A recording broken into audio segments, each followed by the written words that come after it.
In the vibrant city of New Haven, where the streets buzzed with the energy of life, a silent storm was brewing within the confines of a homely apartment. Alice, a gentle woman in her late 30s, found herself at the center of a perplexing whirlwind. Her relationship with her daughter Cassidy had always been tender, if not slightly bruised by the typical strife that accompanies parenthood. As a single mother, Alice had navigated countless ups and downs, yet there remained a quiet strength within her heart. Then came Mark, Alice's charming and charismatic partner. He possessed a keen intellect and an easy smile that could disarm the most guarded of hearts. Alice, enamored by his warmth, welcomed him into her family with open arms.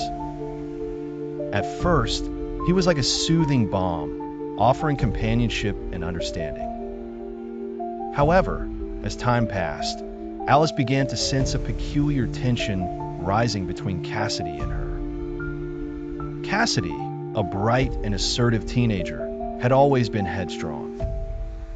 But recently, her behavior shifted, causing Alice to feel chiseled at the edges. Moments of minor disagreements over things as trivial as curfews or clothing choices seemed to receive undue amplification. It was as if her words were being twisted, reframed into jabbing swords that burned within Cassidy.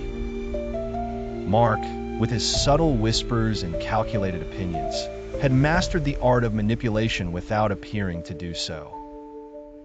He began to exploit small grievances and feed them poisonously into the fragile fabric of the mother-daughter relationship. An innocent comment made in frustration by Alice about Cassidy's irresponsibility was presented by Mark as an indictment of her inadequacy as a child. "You deserve better, Cassidy," he would say softly, voice drenched in sympathetic tones. "She doesn't understand you like I do." Thus, the seeds of resentment were watered generously as Mark's intentions twisted into toxic vines. Realizing too late the impact of his words, Cassidy's love for her mother morphed into a defensive shield. Alice, troubled by the growing chasm, sought dialogues attempting to mend the fragmented bonds.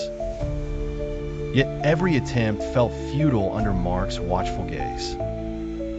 He painted Alice as a villain in a story that wasn't hers, using Cassidy's unresolved childhood issues as weapons to affirm the narrative of toxicity. There was a chilling realization for Alice.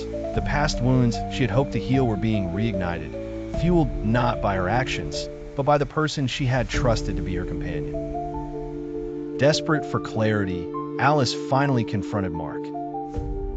Underneath the guise of polite conversation, she demanded truth to untangle the web that had ensnared her daughter.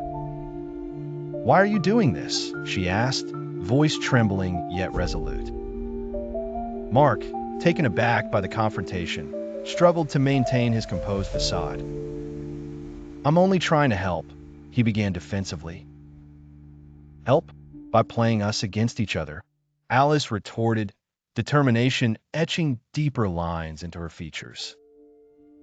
Unnerved, Mark floundered for justification, but Alice's tenacity was steadfast. Cassidy, who overheard the confrontation, found herself entwined in the emotional turmoil, the veil of deception slowly lifting.